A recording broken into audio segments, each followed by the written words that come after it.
vós, Senhor.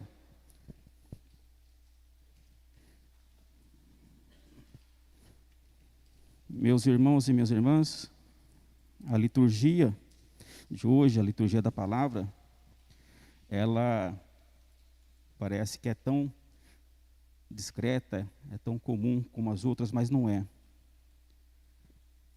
O próprio Deus, Ele nos alerta aqui sobre os perigos de abandonar os caminhos dele. Sim, vejam aqui, na primeira leitura, que é bem longa, né? É bem longa. Essa leitura é tirada aqui do livro dos Macabeus. Este evento aqui, que aconteceu no tempo de Matatias,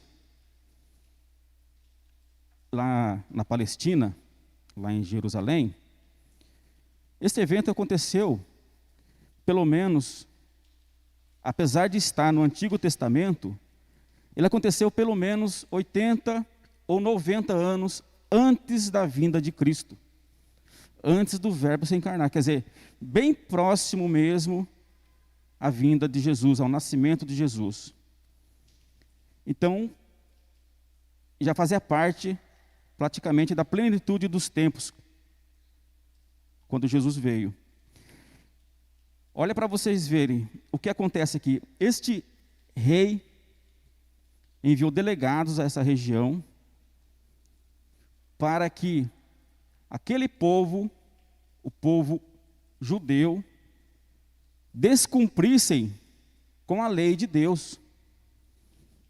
Descumprissem a lei que foi dada por Moisés, onde todo o povo hebreu, povo judeu, deveria obedecer. Mas, como este povo de Deus agora passou a ser um povo cativo, um povo dominado por um império, um grande império, chamado Império Grego, os líderes deste povo, desse Império Grego, humilhava o povo e obrigava o povo a cometer idolatrias. Então ele estava obrigando este povo aqui, o povo de Deus, a Matatias e seus filhos, ele estava obrigando eles a sacrificarem e comer carne oferecida aos ídolos. Olha para você ver. Matatias não ia fazer isso, nem seus filhos e nem os seus amigos. Mas ele ficou só observando. Mesmo aqueles delegados oferecendo a ele riqueza, oferecendo a eles uma vida de luxo, e o reconhecimento diante do rei, Matatias se recusou, mas ficou observando quem iria fazer isso. E aí aparece aquele homem e faz. E Matatias, cheio do amor e zelo pelas coisas de Deus, fez o que ele deveria ter feito. Aquilo que ele fez foi por amor a Deus. E aí ele viu que ele mexeu em um vespeiro, e ele pegou a família dele, todos os amigos, filhos, foram todos para um lugar distante, para poder se esconder. E também convidou para que todos aqueles que não concordassem com aquele rei fossem junto. Bom, este é um fato.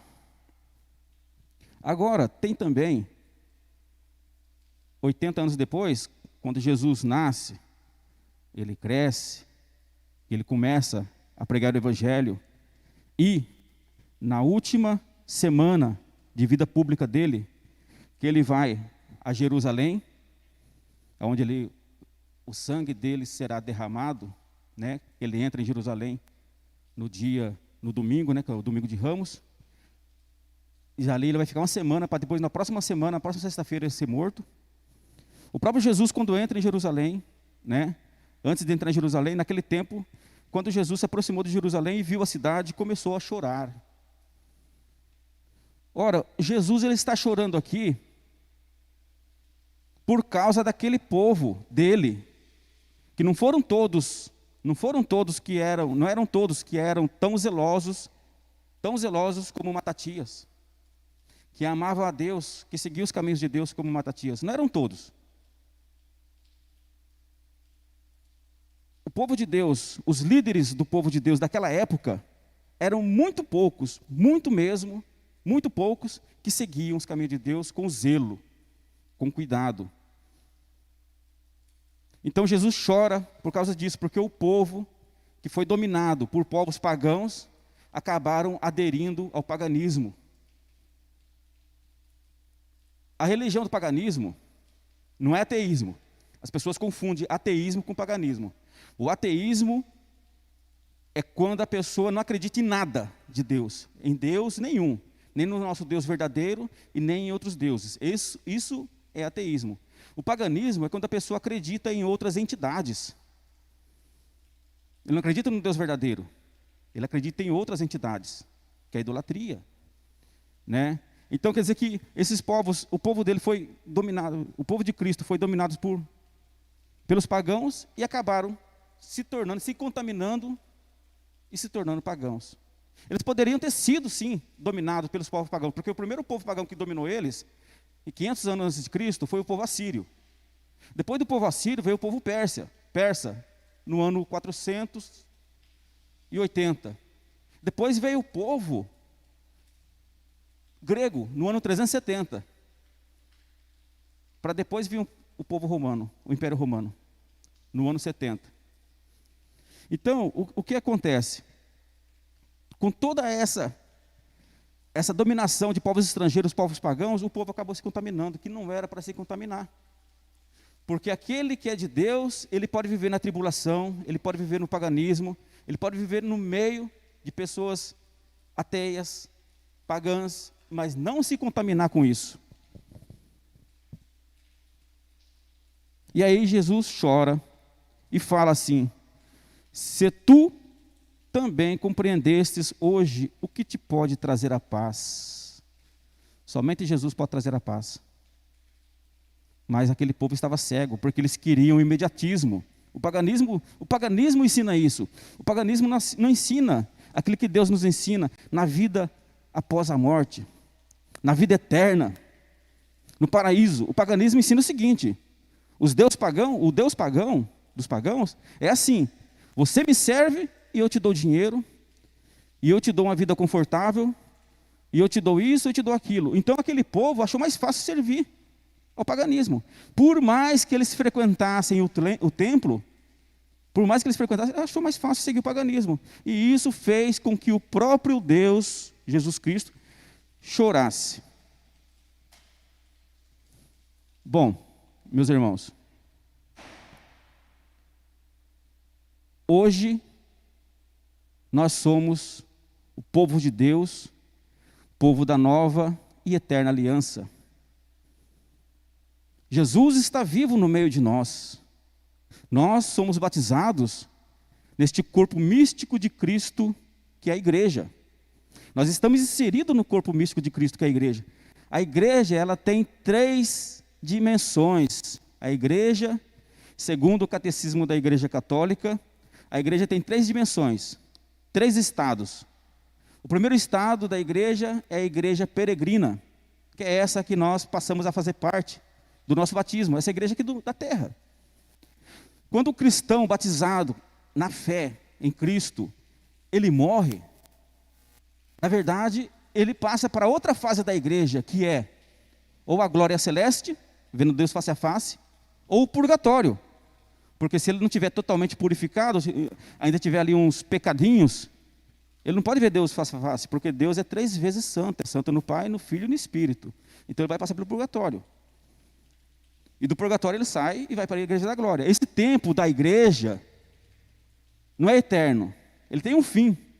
E o fim desse tempo da igreja é no juízo final. Porque não vai existir mais a igreja peregrina e não existirá mais a igreja do purgatório. Ah, mas e aqueles que morreram sem fé em Deus, que negaram a Jesus, rejeitaram a Cristo, negaram a graça do Espírito Santo? esses já vão direto para o inferno.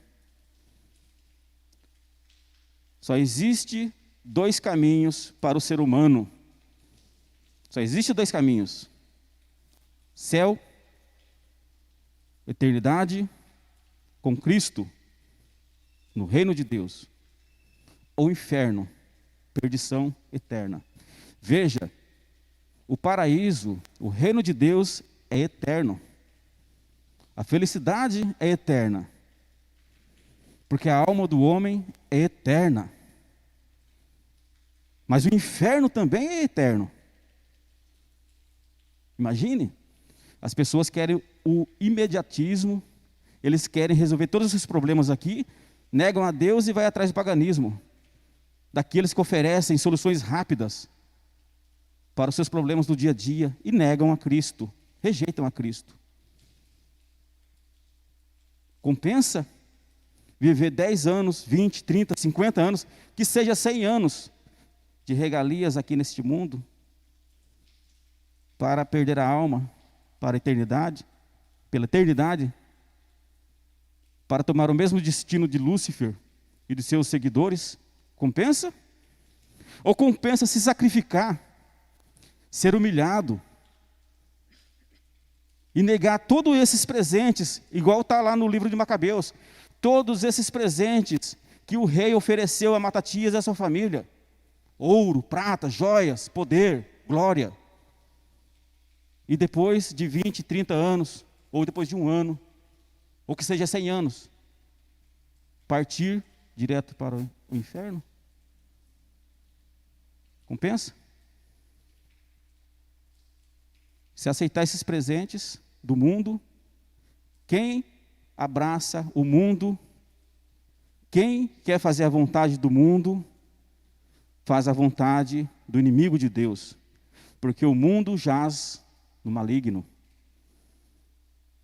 Eu queria só complementar aqui, mas pelo jeito já foi muito tempo. Domingo, próximo domingo, iremos celebrar a festa de Cristo Rei. Cristo, Jesus Cristo, Rei do Universo. Essa festa foi instituída pelo Papa Pio XI em 1925. Ela foi instituída para poder barrar uma ideologia nefasta e perversa chamada comunismo, que desde 1848 começou a ser permeada no mundo. Em 1917, ela começou a ser colocada em prática lá na Rússia, pelo revolucionário comunista Vladimir Lenin. Lá ele perseguiu a igreja, matou muitos padres, bispos, fiéis. Aqueles que ele não matou, ele mandou prisioneiro para a Sibéria para morrer de fome ou de frio.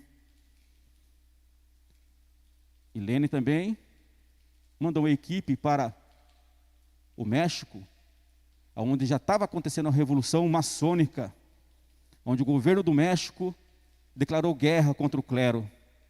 Os padres foram proibidos de rezar missas em público, vestir seus hábitos, de andar em público. Em 1925, o Papa, tomando ciência disso tudo, escreve um ofício onde ele cria a festa de Cristo Rei. E ele propõe para que todos, governantes, povo fiel, leigo, clero, para que todos não esqueçam de que não é o homem que deve reinar sobre o homem, mas sim Cristo é que reina sobre o homem. É o próprio Cristo. E ele fala o seguinte: não há paz no mundo, porque não há paz nas consciências. Apenas Cristo é capaz de conduzir o ser humano aos seus valores mais altos, reinando em suas almas e em seus corações. Essa ideologia chamada comunismo, socialismo, ela é uma ideologia, o comunismo ele é ateu, o socialismo é ateu. E por ser ateu, eles tentam seduzir as pessoas através do materialismo, oferecendo às pessoas coisas ilusórias, e as pessoas seguem. Muitos cristãos católicos caíram nessas armadilhas. E aqueles que rejeitavam eram mortos, perseguidos. E aí, para isso que foi importante a festa de Cristo Rei. Inclusive, lá no México, se formou um grupo de cristãos chamado cristeiros. Esses cristeiros foram formados em 1928 para combater o governo comunista do México. Esse governo comunista também fez guerra contra os cristeiros. Muitos cristãos foram mortos. Aí que eles começaram a executar todos os padres lá do México. Todos.